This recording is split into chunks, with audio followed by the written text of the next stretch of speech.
ဆိုးကောင်းတွေကြုံရသမျှအတူတူရင်ဆိုင်ဖြတ်တန်းကြဖြူစင်တဲ့နှလုံးသားခိုင်မာဆုံးရပတ်လို့ထားကျိုးချောင်းတွေကုန်လုံးအားတေချာဝေးပန်းဖြည့်ရှင်သွားတစ်ချိန်မှတို့တစ်ချင်းများတရားမကိုလင်းပြန်စိတ်မေးမင်းလေးရှိနေမှာတစ်ချင်းလေးရှိနေမှာ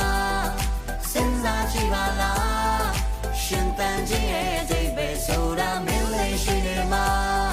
တစ်ချင်းလေးရှိနေမှာစဉ်းစားကြည့်ပါလားရင်ခုန်ရဲ့တဲ့ချင်းတွေဆိုနေအောင်မ